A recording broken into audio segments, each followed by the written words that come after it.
اللہ کے رسول صلی اللہ علیہ وسلم نے اپنے صحابہ کو مسجد میں آنا سکھایا، مسجد میں رہنا سکھایا۔ اس لیے آج ساری دنیا میں جتنے فتنے ہیں وہ فتنے مسجدوں کے باہر رہنے سے ہیں، وہ فتنے مسجدوں کے باہر رہنے سے ہیں۔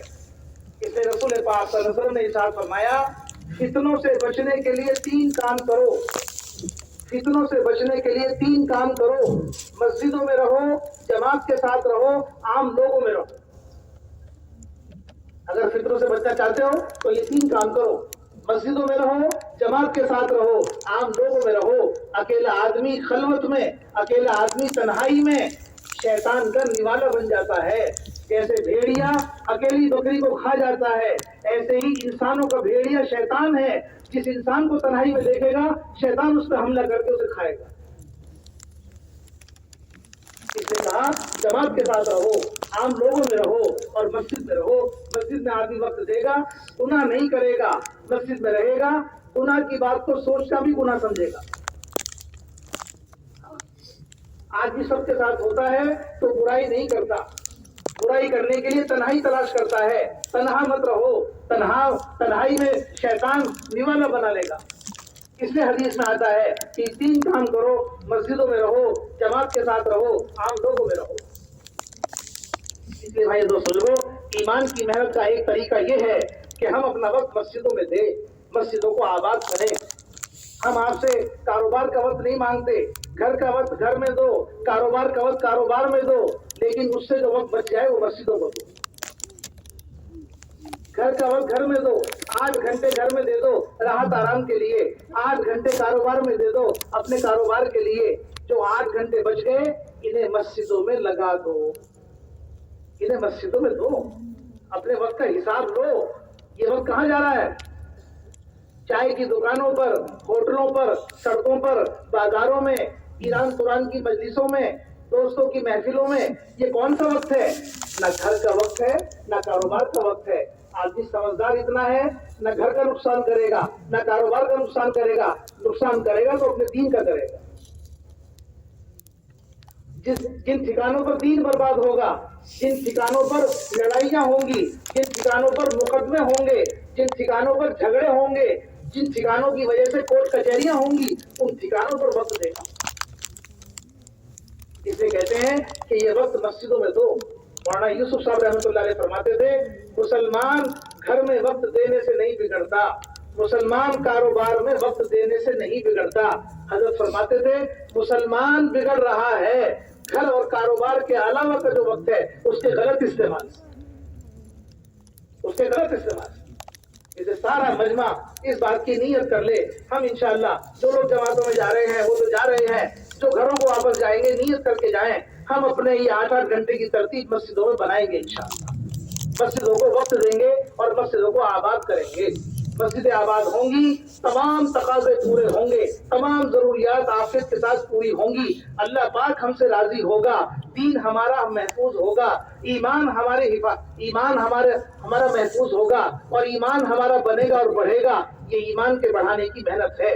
مسجدوں میں اللہ کی بڑائی کو بولنا، اللہ کی بڑائی کو سننا اور رو رو کر کے اللہ پاک سے ایمان کی حقیقت کو مانگنا، اس طریقے سے ہمیں اپنے آپ کو ایمان کی محنت میں لگانا ہے۔ کریں گے انشاءاللہ۔ اسی کے لیے اللہ کے راستے میں نکل رہے ہیں کہ نکل کر کے اس محنت کو اپنا کام بنائیں اور اپنے اندر اس ایمان کی صفت کو پیدا کریں اور ایمان کی صفت کو پیدا کر کے اپنے مقام پر واپس آ کر پھر مقام پر بھی اسی کے ساتھ محنت کرتے ہوئے زندگی گزاریں۔ کریں گے انشاءاللہ۔ اللہ کے راستے میں نکلنا دوسری صفت نماز ہے، دوسری صفت نماز ہے۔ نماز کیا ہے؟ نماز بندے کو اللہ کے یہاں قیمتی بناتی ہے، نماز بندے کو اللہ کے یہاں قیمتی بناتی ہے۔ اور دنیا میں نماز کے ذریعے سے مدد ہوگی۔ دنیا میں کیا ہوگا؟ نماز کے ذریعے سے مدد ہوگی۔ کس طرح ہوگی؟ اللہ فرما رہے ہیں میرے بندو مجھ سے مدد حاصل کرو نماز کے ذریعے سے، وَاسْتَعِینُوا بِالصَّبْرِ وَالصَّلَاةِ، مجھ سے مدد حاصل کرو، مجھ سے مدد مانگو۔ تمہاری زندگی میں کوئی مسئلہ آ جائے، کوئی پریشانی آ جائے، کوئی حاجت آ جائے، کوئی رکاوٹ آ جائے، کوئی جھگڑا آ جائے، نماز پڑھ کے مجھ سے مانگو، دنیا میں نماز مدد کا ذریعہ ہے، دنیا میں نماز مدد کا ذریعہ ہے۔ سارے اسباب جہاں کام کرنا بند کر دیں گے، سارے اسباب جہاں کام کرنا بند کر دیں گے، وہاں سے نماز شروع ہو۔ نماز وہ عمل ہے، نماز کو معمولی مت سمجھو۔ اگر ہمیں نماز پڑھنا آ گئی، ایسی نماز جیسی صحابہ نے پڑھی، ہم اللہ کے راستے میں کیوں نکل رہے ہیں؟ اللہ کے راستے میں نکل رہے ہیں اس نماز کو سیکھنے کے لیے جو نماز صحابہ نے پڑھی ہے۔ ایک نماز جو ہم پڑھ رہے ہیں، ایک نماز جو ہم پڑھ رہے ہیں، ایک نماز جو صحابہ نے پڑھی۔ صحابہ نے کیسی نماز پڑھی؟ صحابہ کی نماز کیسی ہوتی تھی؟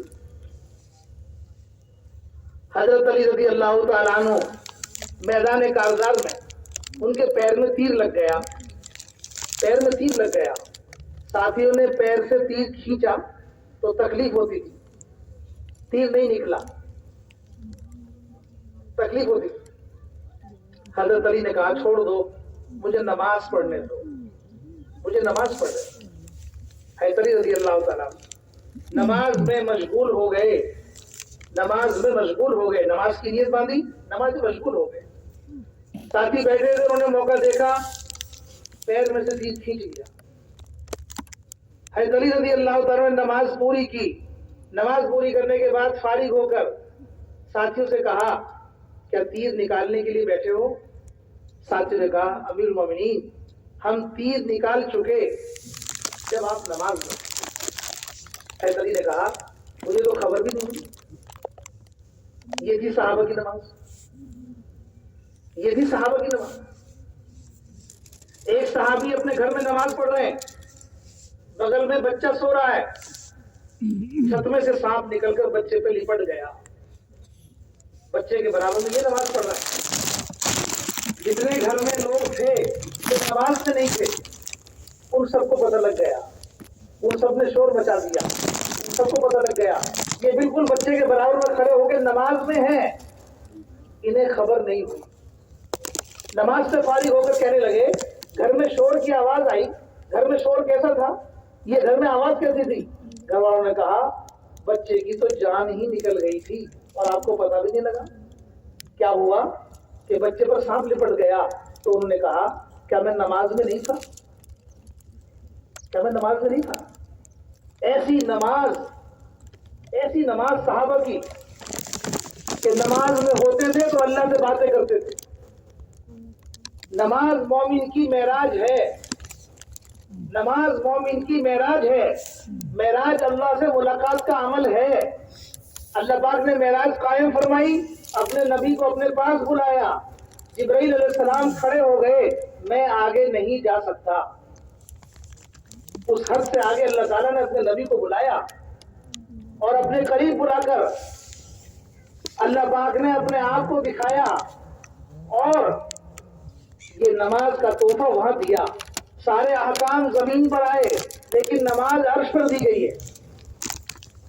سارے احکام جبرائیل علیہ السلام لے کر آئے لیکن نماز کے لیے اللہ پاک نے خود اپنے نبی کو دیا نماز۔ جبرائیل علیہ السلام کو بھی واسطہ نہیں بنایا۔ نماز وہ عمل ہے، بندہ نماز میں ہوتا ہے، بندہ جس طرح معراج میں آپ اللہ کے سامنے تھے ایسے ہی بندہ نماز میں اللہ کے سامنے ہوتا ہے۔ نماز مومن کی معراج ہے، یہ معمولی عمل نہیں ہے۔ لیکن نماز کو نماز بناؤ، صحابہ والی نماز بناؤ۔ اللہ کے نبی نے ارشاد فرمایا نماز اس طرح پڑھو جیسے مجھے پڑھتا ہوا دیکھتے ہو، نماز اس طرح پڑھو جیسے مجھے پڑھتا ہوا دیکھتے ہو۔ اللہ کے نبی کو نماز پڑھتے ہوئے کس نے دیکھا؟ دونوں نے کس نے دیکھا؟ تو صحابہ کی نماز کو دیکھو۔ اللہ کے نبی کو نماز پڑھتے ہوئے صحابہ نے دیکھا تو ہم صحابہ کی نماز کو دیکھیں۔ صحابہ کی نماز کو دیکھ کے اندازہ ہوگا کہ رسول اللہ صلی اللہ علیہ وسلم کس طرح نماز پڑھتے۔ یہ ان کے واقعات نماز کے۔ اس لیے نماز مسلمان کی زندگی میں وہ عمل ہے کہ اس عمل کے جیسا کوئی عمل نہیں ہے۔ جہاں نماز ہے وہاں کوئی عمل نہیں ہے۔ نماز وہ عمل ہے